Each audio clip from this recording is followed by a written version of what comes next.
તમને કાલે એક હોમવર્ક આપ્યું હતું ઉદાહરણ 7 પેજ નંબર 264 ઉપર ઉદાહરણ 7 હવે તમે દરેકે હોમવર્ક કર્યું હશે હવે હું તમને એ દાખલો ગણી આપું હવે એમાં એવું કીધું છે એક શાળાના ધોરણ 10 ના 40 વિદ્યાર્થીઓ છે એટલે કુલ વિદ્યાર્થીઓ મેં લખ્યા છે 40 એમાં છોકરીઓ જે છે એ 25 છે અને છોકરાઓ જે છે એ 15 છે હવે વર્ગ જે શિક્ષક છે એ વિદ્યાર્થીને એક પ્રતિનિધિ તરીકે પસંદ કરવા માંગે છે સમજો 25 છોકરીઓ છે અને છોકરાઓ જે છે 15 છે કુલ વિદ્યાર્થીની સંખ્યા 40 છે ક્લાસ ટીચર આમાંથી એક પ્રતિનિધિ એટલે કે મોનિટર પસંદ કરવા માંગે છે તો દરેક 40 વિદ્યાર્થીઓ પાસે એક એક ચિઠ્ઠી લખાવે છે અને એમાં એના નામ લખે છે ચિઠ્ઠી પછી ક્લાસ ટીચર એક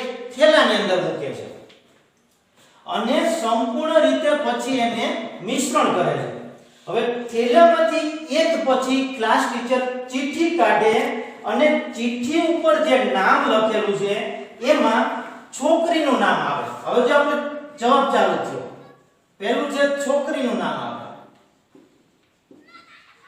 પછી બીજું છે છોકરાનું નામ આવે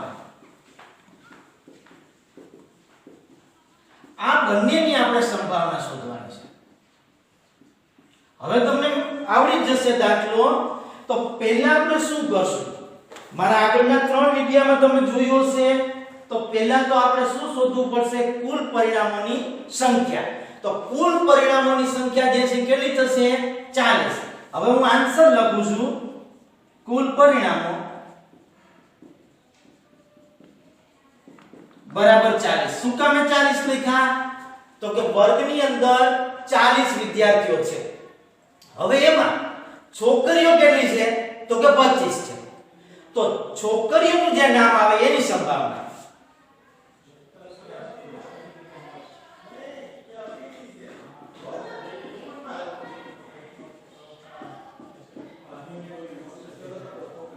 એને આપણે P કહી દઈએ તો હું અહીં સૂત્ર નથી લખતો હવે તમને સૂત્ર આવડી જ ગયું હોય ઘટના A ઉદ્ભવવા માટેના પરિણામોની સંખ્યા છેદમાં કુલ પરિણામોની સંખ્યા તો ઘટના A જે છે એ છોકરીઓનું નામ આવે છે એ ઉદ્ભવવા માટેના જે પરિણામોની સંખ્યા છે એ કેટલી થશે 25 છેદમાં કેટલા આવશે 40 હવે અહીં તમારે છેદ ઉડાડવાનો થશે છેદ ઉડાડી અને તમારે જવાબ મૂકી દેવાનો તમે જ્યારે છેદ ઉડાડશો ત્યારે જવાબ આવશે 5 ના છેદમાં 8 આ એક વસ્તુ થઈ પહેલો જવાબ કેટલો આવ્યો 5 ના છેદમાં 8 હવે એનાથી આગળ આમાં કહી દઉં બીજી જે સંભાવના શોધવાની છે છોકરાઓનું નામ આવે તો આ છોકરીઓ જે લખી છે એની જગ્યાએ હું શું લખી નાખું છોકરા જો પહેલો જવાબ કેટલો આપણો આવ્યો 5 ના છેદમાં 8 એટલે હું સાઈડમાં લખી નાખું 5 ના છેદમાં 8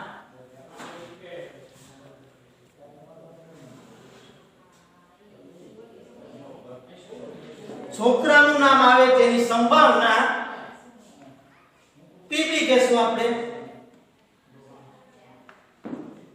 તો એના માટેનો ફરી પાછું તમારે સૂત્ર માંડવું પડશે ઘટના B ઉદ્ભવવા માટેના પરિણામોની સંખ્યા છેદમાં કુલ પરિણામોની સંખ્યા તો ઘટના B જે છે ઉદ્ભવવા માટેના કુલ પરિણામોની સંખ્યા કેટલી છે તો કે આપણી પાસે જે છોકરાઓ છે કેટલા છે ક્લાસમાં 15 છે તો 15 ના છેદમાં કેટલા આવશે 40 આવશે ફરી પાછું આપણે આને તમારે છેદ ઉડાડશો તેનો જવાબ જે છે તમારે 3 ના છેદમાં 8 આવશે તમે છેદ ન ઉડાડીને મૂકશો તો પણ તમારા માર્ક કપાશે નહીં હવે હું અહીં તમને સરવાળો કરું જોજો એક જવાબ આવી જશે ઘટના A વત્તા ઘટના B બરાબર છેદ 8 છે 5 વત્તા 3 5 વત્તા 3 એટલે 8 ના છેદમાં 8 બરાબર શું થયું 1 કોઈ પણ પ્રાયોગિક ઘટનાઓ હોય એની કુલ સંભાવનાનો સરવાળો 1 થાય છે આ તમારે લખવાની કાઈ જરૂર છે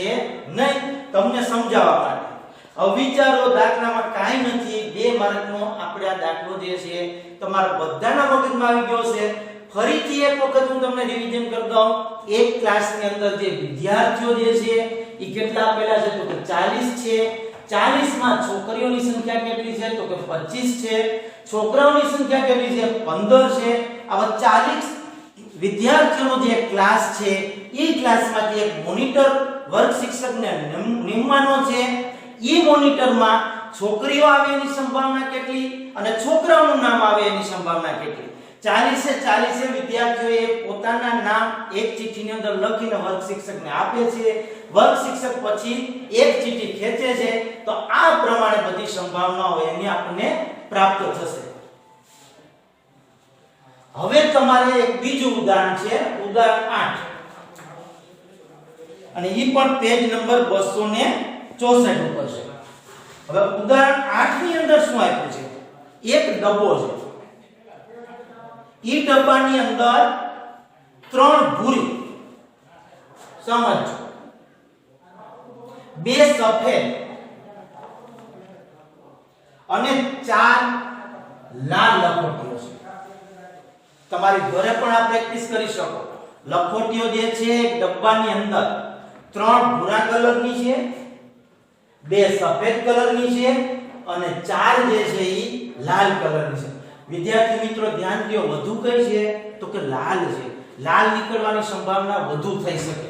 આ કોની સંભાવના વધુ થઈ શકે? તમે જોશો તો છોકરીઓની સંખ્યા વધુ છે તો છોકરીઓની સંભાવના વધુ આવશે છોકરાઓ કરતા.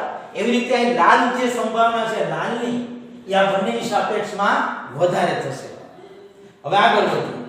ઈ ડબ્બામાંથી આપણે એક લખોટી જે છે એ પસંદ કરવાની છે. આમાંથી એક લખોટી, ડબ્બો આખો પેક હોય અને એમાંથી એક લખોટી પસંદ કરવાની છે. તેમાં પહેલું સફેદ આવે એની સંભાવના, બીજું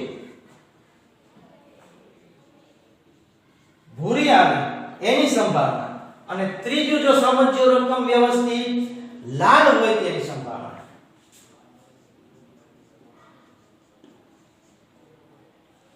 સફેદ આવે, ભૂરી આવે અને લાલ હોય તેની સંભાવના કેટલી?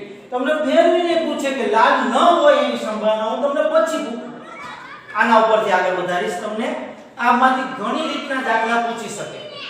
તો પહેલા તો આપણે શું ગોતવાનું રહેશે તો કે કુલ પરિણામોની સંખ્યા.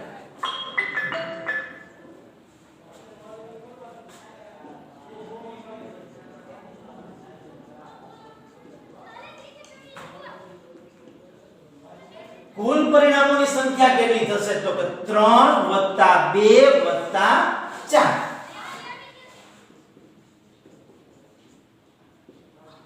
એટલે કેટલા થશે? 3 ને 2 5 + 4 એટલે કેટલા થયા?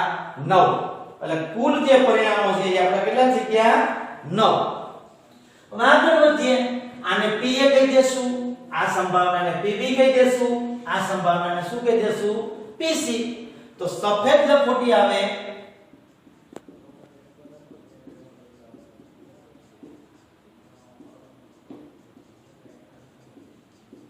P એ બરાબર સૂત્ર માનશું ઘટના A ઉદ્ભવવા માટેના પરિણામોની સંખ્યા છેદમાં કુલ પરિણામોની સંખ્યા.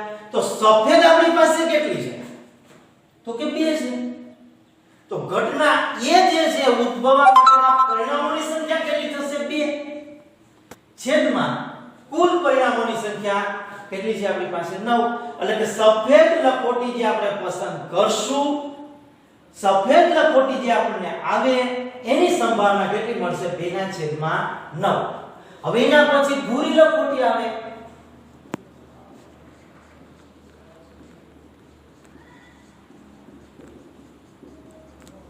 એને આપણે કહેશું PB.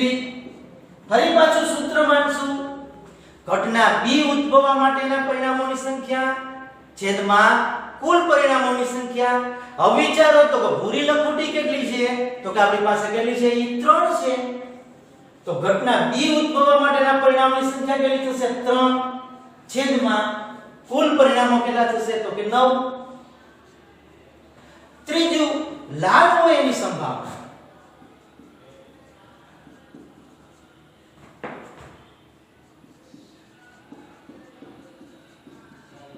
તો એને આપણે શું કહેશું? PC કહેશું.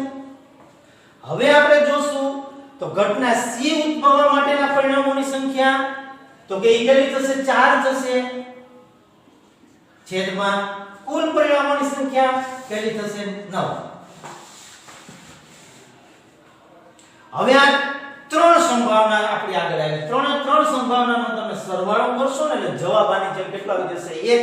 આપણી જરૂરી નથી પણ હજી તમને એક વખત કહું, પ્રયોગો જે તમે કરો છો ઈ પ્રયોગોના કુલ પરિણામોની સંખ્યા જે છે ઈ કેટલી થાય? 1. એના માટે હું તમને સમજાવું છું. હવે આમાં જો વધારે સંભાવના કઈ આવી છે? આની આવી 4/9. હવે આના આધારે તમને આ રીતે પણ પૂછી શકે, લાલ લખોટી ન હોય એની સંભાવના ગોતવાનું કીધું. સમજો લાલ ન હોય તો એ લખોટી કેવી હશે? કા ભૂરી પણ હશે અથવા કેવી હશે? સફેદ પણ હશે. તો શું હશે? લાલ કેટલી છે? 4 છે. લાલ ન હોય એવું કીધું હોય તો કા ભૂરી પણ આવી શકે અથવા સફેદ પણ આવી શકે. તમને રકમમાં નથી આપ્યું છતાં આવો કદાચ ફેરવીને દાખલો પૂછે કે લાલ ન હોય તેની સંભાવના. હવે આને આપણે આગળ વધીએ. આ તમારે હવે જરૂરી નથી પણ તમને સમજાવવા હું ટ્રાય કરું છું કે આવું પૂછે. લાલ ન હોય તો કેવી મળે? ભૂરી પણ મળે લખોટી અથવા સફેદ પણ મળે. તો બેયનો સરવાળો કરો. ભૂરીના તો કે 3, સફેદ તો કે 2, 3 ને 2 5 અને 5/7 કેટલા આવશે? તમને 9 મળશે.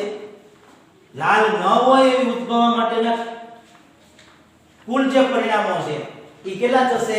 5 થશે અને કુલ પરિણામોની સંખ્યા કેટલી થશે? 9. એનાથી આગળ આમ પણ પૂછે, સફેદ ન હોય તેની સંભાવના કીધું હોય તો સફેદ કેટલી છે? 2. આ કાઢી નાખો. આ બેનો સરવાળો કરો. 4 ને 3 7.